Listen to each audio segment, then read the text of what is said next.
o perfil dos novos programadores. Então, vamos lá.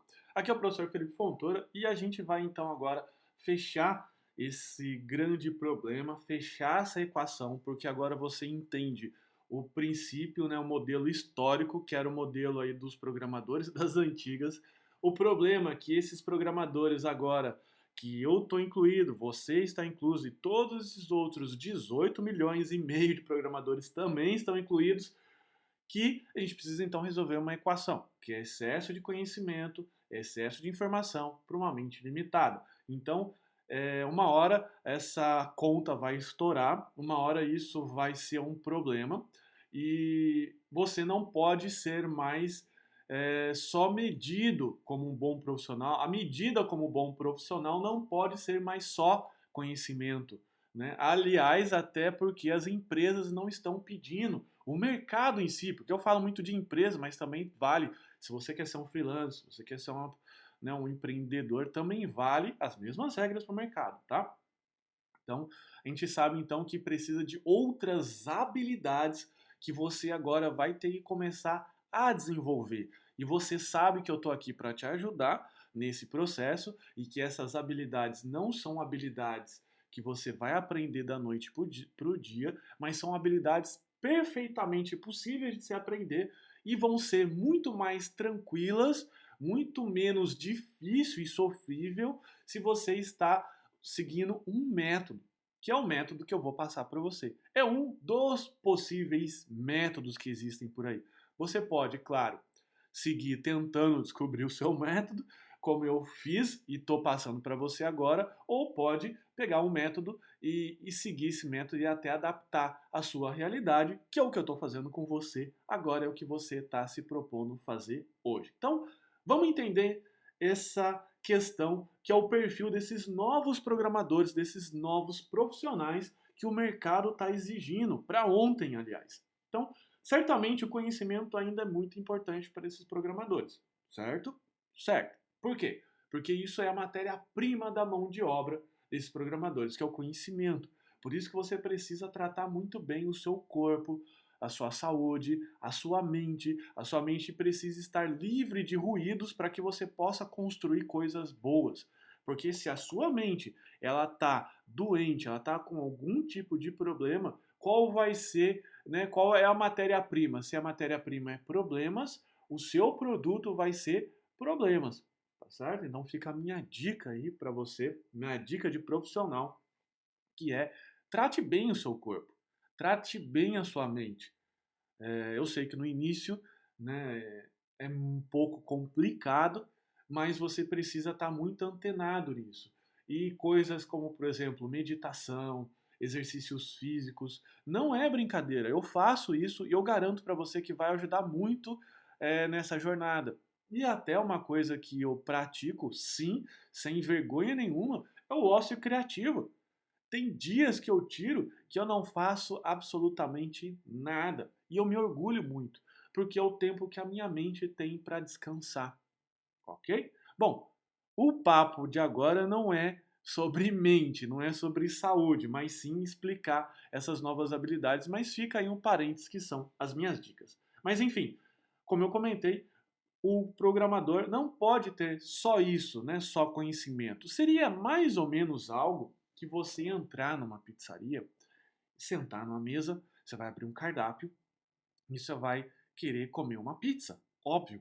Mas você não passa nem pela sua mente que aquela pizza não é gostosa, que aquela pizza não é bem feita, ou que aqueles ingredientes não são de boa qualidade. Por quê? Porque senão você nem entraria naquela pizzaria, você nem gastaria o seu dinheiro.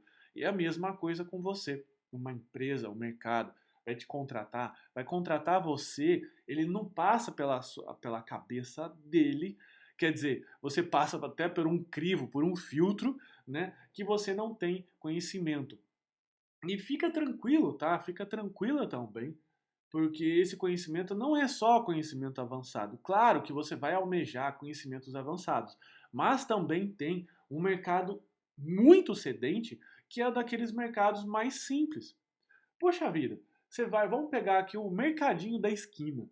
Você acha que o tiozinho que está lá no mercadinho da esquina, ele tem conhecimento suficiente para que você possa para que ele possa implantar, por exemplo, mesmo um sistema mínimo que seja de gestão de estoque, que ele não tem, que ele anota no caderninho. Então você já vê que só aí na esquina da sua casa, quantos mercadinhos, quantas padarias não podem ter que estão precisando do seu serviço.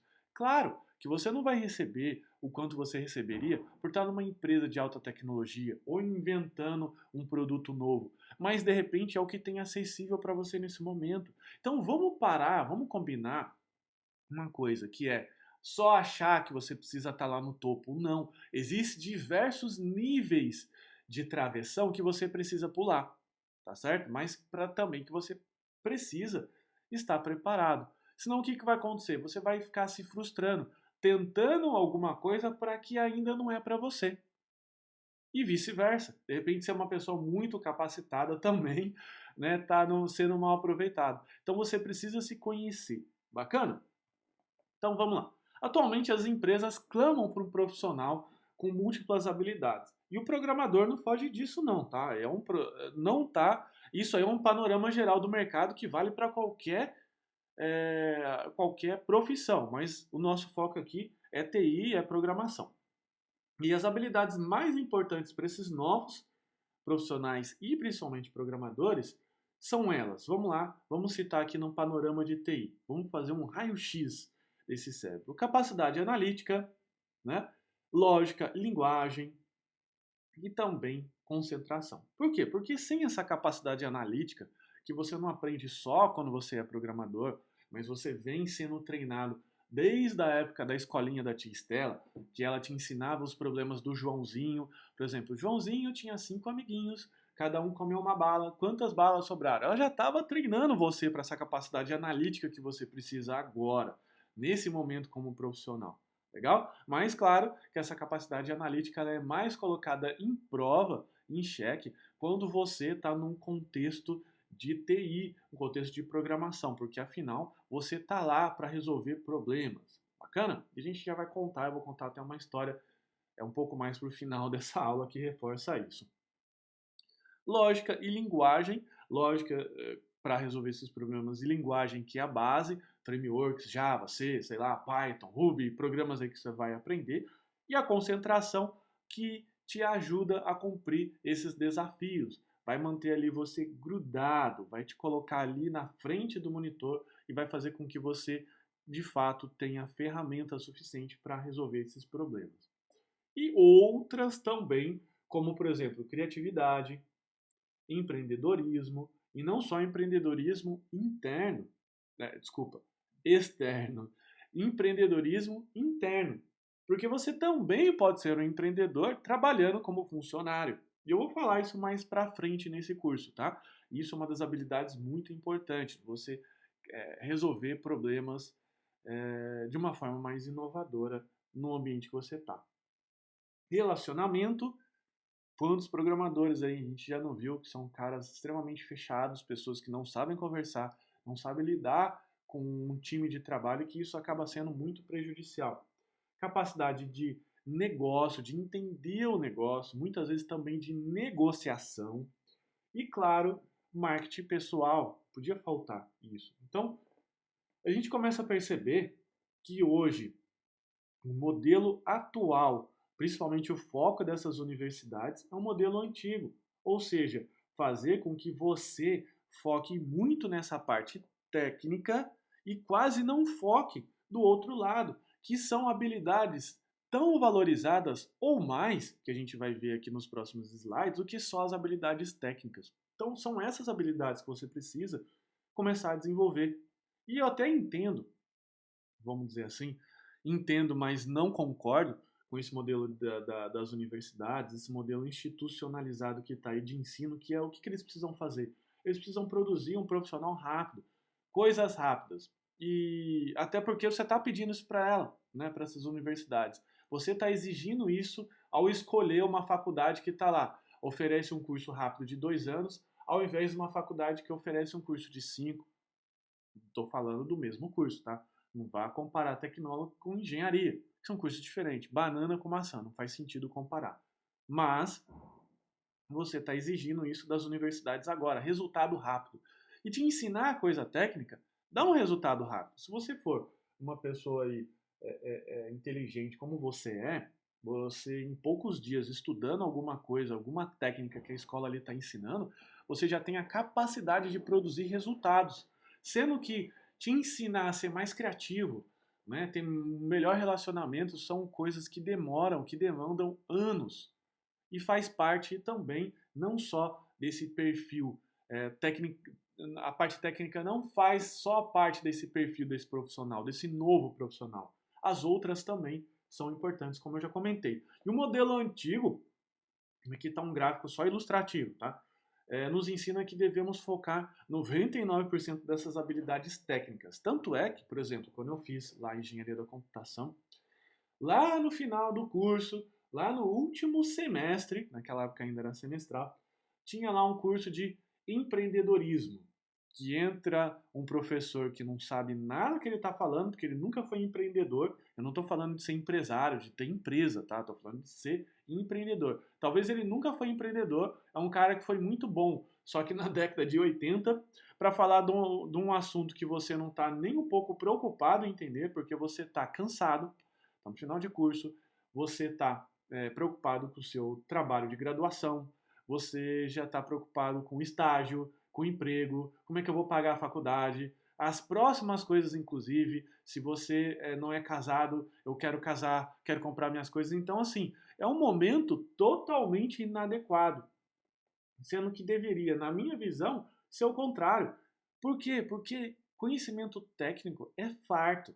Você entra numa livraria para pegar um livro de TI, um livro de programação, ou entra em qualquer livraria virtual, vamos dizer assim, tem lá vários e vários materiais técnicos, materiais inclusive de graça na internet. Só que quem te ensina a ter mais criatividade? Quem poderia te ensinar a ter mais capacidade de negociação, relacionamento, empreendedorismo e marketing? Um marketing pessoal honesto, né? Só ali mesmo naquele momento que você está inércio, né? Inserido, vamos usar uma palavra melhor, está inserido dentro desse ambiente que favorece isso. Porque esse horário, esse ambiente é um ambiente nobre. Eu não estou colocando para baixo essa parte técnica, como eu comento com você. É muito importante, é a base. É a mesma coisa que chegar numa padaria e o pãozinho não está quentinho, fresquinho do jeito que você imagina, ser um pão de ontem. Não faz sentido. É a base desse negócio. Só que só isso não é mais o suficiente. Eu acho que eu já estou conseguindo te convencer, né? E eu não preciso ficar repetindo tantas vezes. Por quê? Imagina a seguinte situação, só para a gente fechar esse tópico. Você sai de férias e pega a estrada com o seu carro, tá? Ou o carro de alguém, ou aluga um carro, não sei, sai de férias. Pode ser num ônibus também, ok? No meio do caminho, esse veículo, esse carro, estraga. E claro, você vai chamar um mecânico. Você não entende nada daquilo. Você abre o capô, aquilo para você e groselha é a mesma coisa. Chegando lá, você conversa com o mecânico e ele dá aquela olhadela assim, abre o capô, né? Tenta ligar o carro, mexe numa coisa aqui, mexe numa coisa lá. E ele diz o seguinte: é, qual peça que eu devo trocar? Essa é a pergunta que ele faz para você. Qual peça que eu devo trocar? E você, até meio confuso ou confusa, nervoso, responde o seguinte: olha, não sei. Você está aqui, né? Você precisa saber disso. Como que você está perguntando para mim que não entendo nada?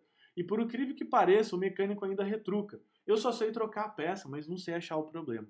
E quantas vezes eu já vi essa situação acontecer? Programador que era apenas trocador de peça. Como assim? Aquele programador que não sabia achar o problema, que recebia o problema pronto, do tipo, faça a classe XPTO, faça o programa com essa tela. Era um programador trocador de peças, que é igual esse caso do mecânico que eu estou comentando. Você acha que esse tipo de perfil, você acha que esse tipo de programador que só tem esse conhecimento, que só tem essa habilidade de criar um programa, é um programador valorizado? Com certeza não. É um programador que ele vai estar marginal ao negócio. Não confunde marginal no sentido de bandido, tá? Marginal a vamos dizer assim, a estratégia da empresa, um negócio, que é o que a gente vai começar a entender agora. Então imagina que eu tenho um gráfico, eu gosto de gráfico, né? Você viu? Tem um gráfico aqui que eu tenho áreas, né? Quanto mais para o centro desse gráfico, imagina lá, ó, a crosta terrestre, mais quente é, tá? Mais próximo da festa eu estou. eu estou dentro do baile. E para as áreas verdes ali, eu estou na crosta terrestre, uma área mais fria, né? Uma área que a gente está hoje, porque a gente não suporta lá o núcleo da Terra com milhares e milhares de graus centígrados. Só que é o seguinte, nesse núcleo aqui é o núcleo estratégico da empresa. E o mais frio é o núcleo operacional. E que se você, quanto mais próximo desse baile, desse núcleo estratégico aqui, mais você vai ser reconhecido e mais você vai ser importante para essa empresa. Bacana? Só que imagina o seguinte, que você está numa empresa de tecnologia, uma Google, uma Microsoft, e nem precisa ser tanto assim. Você está numa startup, numa empresa pequena que faz um programa de computador aí na sua cidade. Você, como programador, a visão da empresa para você vai ser uma visão estratégica. Por quê? Porque essa empresa que produz algum tipo de sistema, ter um programador, é a mesma coisa que eu ter ali um padeiro fazendo pão. Vamos, padeiro e programador não tem nada a ver, mas é só para você entender, fazendo uma analogia, certo? Então, se você é o programador numa empresa de tecnologia, você é o padeiro da padaria, fazendo pão. Ela precisa vender pão, então logo o padeiro é importante para ela. Por isso que tem muito padeiro que ganha muito bem, né? Ganha lá os seus 5 mil, aqui na minha cidade, 5 a 7 mil fácil, dependendo da padaria que ele trabalha, né? Ali programador, desculpa, padeiro iniciante ganha ali seus 2.500 a 3, por exemplo, né? Já é um padeiro, tá certo? Então, por quê? Porque você está inserido numa empresa de tecnologia, isso faz parte do negócio dela. Você programa, você dá manutenção no sistema. Quando eu falo nível estratégico, é o ganha-pão da empresa. Vou dar um exemplo para você. O Google. Imagine que você é um programador lá na Google e você trabalha no produto principal da Google. Quais são os dois produtos principais da Google? É o buscador, qual milhões de pessoas usam a todo momento, e o segundo produto mais importante da Google, que talvez você não conheça, é o AdWords, que é um sistema em que eu posso fazer anúncios patrocinados ou palavras-chave patrocinadas. Por exemplo, seguro de carro, você quer fazer o seguro do seu carro. Daí eu quero estar à frente do meu concorrente. Eu patrocino essa palavra-chave e pago por clique. Então, se você é um programador que você está dando manutenção nesses algoritmos, nesses produtos, para a Google, você é muito importante. Ok? Agora vamos imaginar que você está numa empresa que não é de tecnologia. Eu vou citar aqui, por exemplo, para que fique um pouco mais claro, para que fique um pouco mais perto da nossa realidade, um escritório de contabilidade. O escritório de contabilidade, ele lida ali com os clientes, pagamento, né, o fluxo de caixa de empresa, aquelas coisas. E você não quer, não gosta e não quer saber disso. Consequentemente, o que sobra para você? Vai sobrar ali o operacional, da manutenção em computador. Olha só, você tem o mesmo conhecimento que você teria, às vezes, numa empresa de tecnologia. Mas só pelo fato de você não estar lidando ali com a parte que é estratégica da empresa, faz com que essa empresa tenha uma visão diferente de você. Porque você vai estar ali às marginais, né, desse modelo estratégico, vai estar nessa parte ali operacional, fazendo com que você vire meio que uma peça trocável fácil, né? O menino lá dos computadores, o menino da TI. Ô, chama o menino lá porque o meu computador aqui parou de funcionar.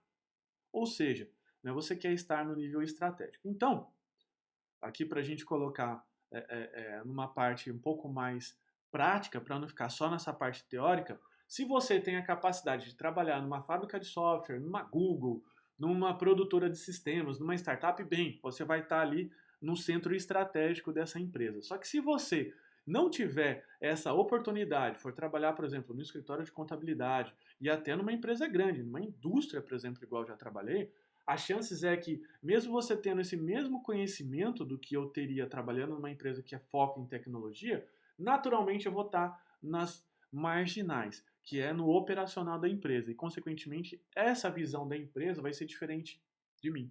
Entende? É o mesmo conhecimento, o mesmo programador, mas eu estou trabalhando na empresa A, na empresa B. Na empresa B, se ela não for na empresa de tecnologia, você vai estar nos operacionais. E atualmente as empresas no Brasil, até as grandes, tratam a TI como um departamento de ferramental. Claro que é uma ferramenta muito sofisticada, mas ainda não deixa de ser uma, quando deveriam tratar numa forma estratégica. Porque pensa bem, pensa comigo.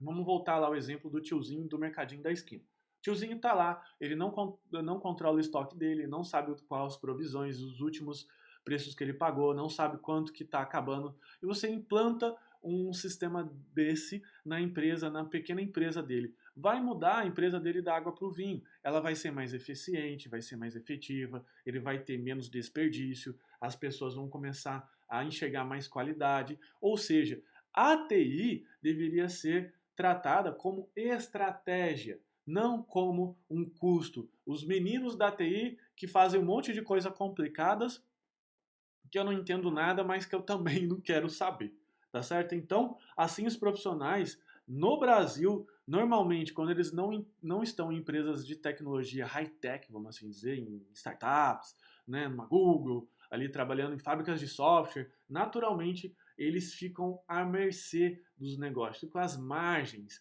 desse negócio, tá certo? E como eu comentei, você não precisa, para começar a trabalhar na TI, já almejar um degrau que talvez você nem alcance, né? Que é trabalhar numa grande empresa de tecnologia ou ser um freelance que atende muitas coisas de ponta. Você, de repente, o que tem para você nesse momento, porque você precisa pagar as contas, porque você é aquele emprego no pequeno escritório de contabilidade. Então, ok, essa é a sua realidade atual. Não adianta ficar sonhando antes do tempo. Então, você precisa encarar isso, mas você vai entrar do jogo da maneira diferente, porque eu estou ensinando o jogo para você que é do zero até um pouco mais avançado. Inclusive, mais para frente do curso, você vai ter lá as tão comentadas fórmulas, né? Que não são fórmulas mágicas, mas são só o problema explicado num contexto específico, num contexto que é o meu primeiro emprego, né? E assim vai. Bacana? Então, só para a gente poder entender, aqui está a área de TI, hoje no Brasil e até nas grandes empresas, e eu até desconfio que no mundo mesmo, a TI está ali nas marginais, no operacional, mas que essa é a realidade, né? Você precisa se tornar mais importante. Mas a pergunta é, como que eu me torno mais importante? Estando ali mais próximo do estratégico, sendo que hoje não é o que as empresas fazem naturalmente. Então, se você estiver numa grande empresa e não for um diretor da área de TI, você vai ter grande dificuldade, tá certo? Então, o que eu te aconselho é migrar para uma área que seja o core business da empresa. Nossa, que palavra diferente. É isso aí, deixa eu te explicar. Quando eu estava trabalhando na Embraer, empresa brasileira de aeronáutica, eu estava trabalhando na área de manuais técnicos de avião. E lá eu trabalhava como programador, resolvendo os sistemas internos lá e fazendo a área ser um pouco mais eficiente. Só que essa área é um produto indireto do principal produto da empresa, que é aviões. Então, o que, que eu fiz? Eu me planejei, fiz um curso de engenharia da computação para que eu pudesse ser reconhecido como um engenheiro, consequentemente ter o CREA, né, que é o Conselho Regional de Engenharia, e me capacitar na parte aviônica da empresa para trabalhar num setor chamado de engenharia de sistemas, em que eu iria basicamente fazer sistemas para avião, tá bom? Claro que a minha estratégia acabou mudando depois com o tempo, é história, depois num outro momento eu posso contar isso para você, mas só para você entender a minha estratégia. Então é muito importante para que você, se você esteja inserido numa empresa grande, você comece a migrar naturalmente com o seu conhecimento de informática, que é um conhecimento muito valorizado, porque essa parte é difícil, ter lá a capacidade analítica, capacidade lógica, e sim fazer programas até para de repente para essas áreas, mas com uma área, vamos dizer assim, com conhecimento secundário, que pode até virar primário. Por isso que vem muitas pessoas perguntar para mim e falar assim, professor, eu tenho 30 anos, né? E eu aqui tenho conhecimento na área, sei lá, têxtil. Eu trabalhei muitos anos com a área têxtil. Vale a pena eu migrar para a área de programador, esquecer essa área têxtil? Não, absolutamente não. O que, que você vai ficar? Você vai ficar inserido perto desse modelo estratégico da área têxtil, fazendo soluções para a área têxtil com a sua capacidade de programador, que é uma baita de uma capacidade, ok? Então isso se você tiver inserido num macro contexto, que é um contexto que você não tem tanto domínio assim, a não ser que você esteja no alto escalão. Agora vamos migrar para o outro lado. Se você tem uma empresa pequena, vamos voltar de novo ao exemplo do escritório de contabilidade. O escritório pequeno, o que você vai fazer? Você vai começar a estudar um pouco mais o modelo de negócio da empresa e você vai começar a entender como é que ela ganha dinheiro. Como que ela consegue? Você vai começar a se envolver com os problemas dela. Então, se você entrou no escritório de contabilidade, comece a estudar matérias correlacionadas a isso. Só por fazer isso, você já vai ser visto de uma outra forma, mesmo não se envolvendo diretamente com contabilidade, ali com livro caixa, essas coisas. Mas o dono da empresa, que você tem normalmente acesso, o gerente ali, já vai começar a te enxergar com os outros olhos, porque ele está ali inserido dentro do contexto estratégico e vai falar assim, caramba, essa pessoa aqui, ela está realmente se interessando pela empresa, então eu vou começar a olhar ela com uma outra visão. Beleza? Ficou claro? Então são duas questões bem diferentes. Quando eu estou num ambiente macro, que eu não tenho tanto domínio, ou no ambiente que é um ambiente menor, quando eu tenho domínio. A situação é a mesma. A intuição, a questão é a mesma, de chegar mais próximo do estratégico. Só que a estratégia muda conforme muda o caso, tá certo? E já que essa é a realidade, né? Então, como que eu consigo se tornar mais importante para a empresa? Ajustando essas habilidades corretas, essas habilidades certas. Vamos entender então as mais importantes em 4 historinhas rápidas aqui que eu vou contar da minha vida que me levaram a entender isso, me levaram a entender toda essa problemática e me levou a chegar nessa solução. Até para que você possa desmistificar e achar que isso é uma coisa que eu tirei da cartola, uma coisa mágica. Não é. É resultado de muito trabalho, resultado de muita relação e também quebrando a cabeça como você está quebrando agora. Eu não sou diferente de você. A única questão é que eu sou uma pessoa que está um pouco mais à frente, já bateu muito mais a cabeça e estou hoje colocando todas essas coisas para você de uma forma clara na mesa, que é a forma que eu gosto, né, de jogar no bom sentido. Né? Eu gosto sempre de colocar as minhas cartas na mesa e jogar de uma forma clara. Bom, vamos lá. A primeira historinha, a tecnologia não importa muito nesse caso, né? Bom, eu estava lá em 2010, se eu não me engano, e eu conhecia muito de PHP. Ainda conheço relativamente, mas como não estou mais me atualizando, pode ter coisas que já pode ter mudado de área. E eu estava lá criando uma solução que era um sistema de conteúdo para empresas. Eu já tinha a minha empresa, nessa época eu estava prestando serviço para agências de publicidade, agências web. Elas precisavam criar websites. Então, nessa época, o que acontecia? Essas agências e esses programadores travavam o cliente da seguinte forma: não entregavam para ele um sistema que ele pudesse mudar o conteúdo. Se ele quisesse mudar o telefone, ele teria que contratar esse programador. Como a hora desse programador era muito cara, o que eles forneciam? Eles causavam um problema, né? Limitavam a pessoa nisso e davam uma solução, né? Para um problema que eles mesmos causaram, que era o quê? Assinatura. Então você me pagava um valor bem menor por mês e eu fazia a manutenção no seu website, mesmo que se fosse para trocar um telefone lá, um número de telefone que seja.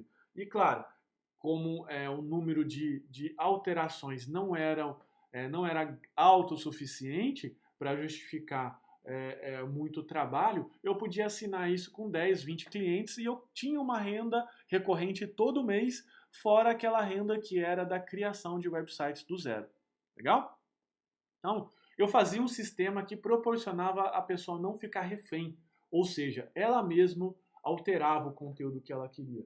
Só que eu fiz isso utilizando as melhores tecnologias da época, que era programação PHP orientada a objetos, com banco de dados MySQL, que naquela época lá ainda não estava muito bem difundido essa parte transacional, mas fazia transações de banco de dados, coisa top, tá certo? Até que eu conheci uma mulher, ela é uma senhora já, que ela vendia um sistema desse totalmente porco.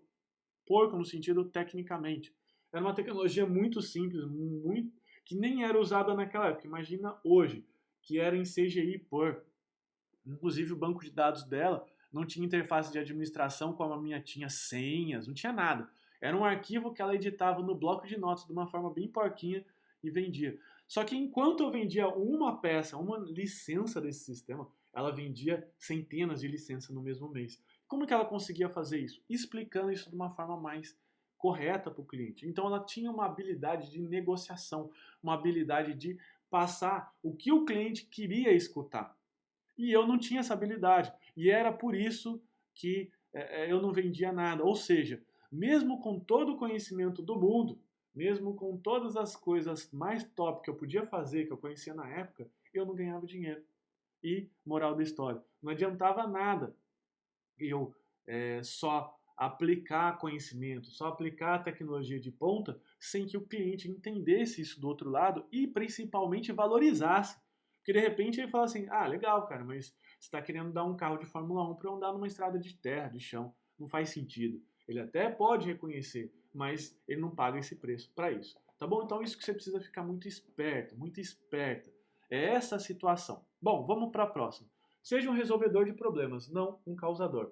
Isso eu acabava criando, né? Não tenho orgulho de falar disso, mas grande maioria dos programadores hoje criam dificuldades para manter o seu trabalho. Não seja uma pessoa dessa forma. Eu lembro que eu estava lá na Embraer, lá trabalhando como programador, e toda reunião que tinha para criar um sistema diferente ou para dar manutenção, eu colocava milhares de empecilhos, do tipo, ah, vou precisar mexer numa tabela tal, mas você sabe que isso é complicado, né?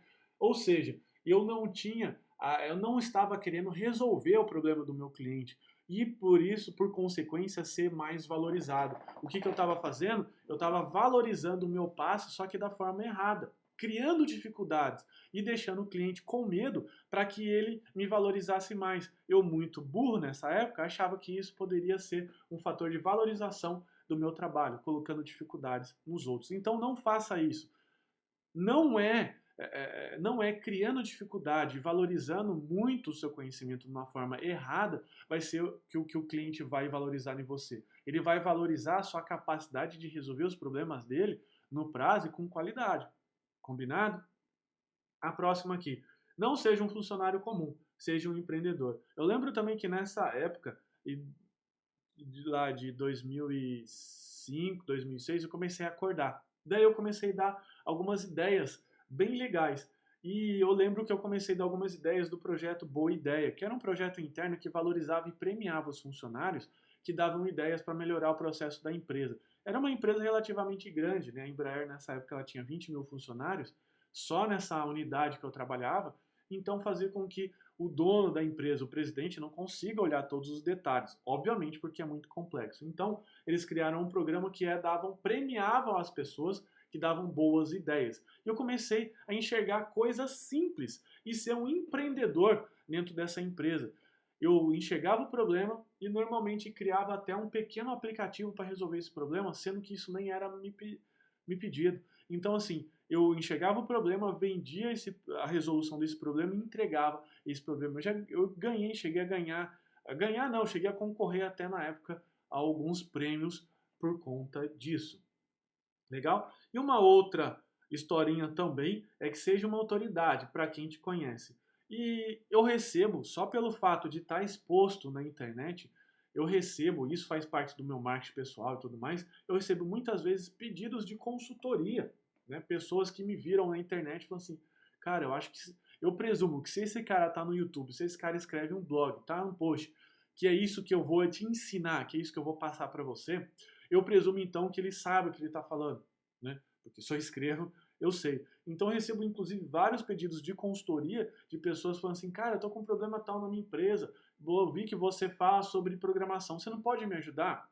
E com isso, como as pessoas estão pedindo mais, eu posso valorizar mais o meu valor hora. Por quê? Porque as pessoas estão pedindo mais coisas. Legal? Então, no geral, são pequenas historinhas que me fizeram enxergar o problema e também fazer para ilustrar e fechar todo esse problema na sua mente desse contexto histórico, que eram os programadores lá da década de 70, desculpa, de 60 para cá, né?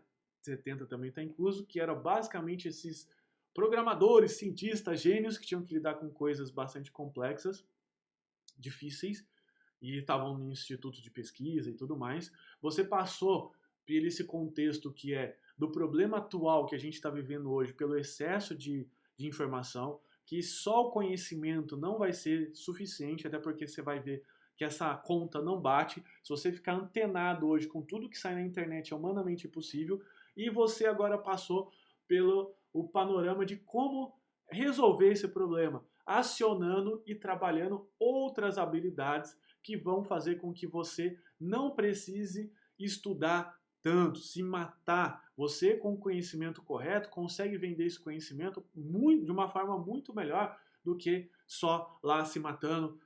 Putz, eu tenho que ficar aqui sabendo desesperadamente tudo que está saindo na área de tecnologia. Não, você não precisa disso. Legal? Então acho que essas 3 aulas aí que você veio acompanhando fecharam na sua mente esse contexto, esse problema, e agora nas próximas aulas a gente vai começar a resolver esse problema de fato. Primeiro, desenvolvendo essas outras habilidades com você e também passando um método passo a passo para que você possa desenvolver isso de uma forma mais tranquila, de uma forma possível. Bacana? Então, vamos então completar o nosso diário de bordo. Então, vou pedir para que você anote e compartilhe com a turma alguma história em que você passou que seja parecida com alguma coisa dessa que eu comentei com você, ou então correlacionada a isso, que você reconhece que poderia melhorar como habilidade fundamental. Não só habilidade técnica, mas também habilidade comportamental, que é aquelas que eu comentei da parte criativa da sua mente. Bacana? E se você tiver suficientemente confortável, compartilha com a gente que vai ser uma experiência muito legal. Tá bom, pessoal? Então fica assim. Muito obrigado por essa aula, muito obrigado pelo seu tempo e a gente se vê na próxima. Tchau, tchau.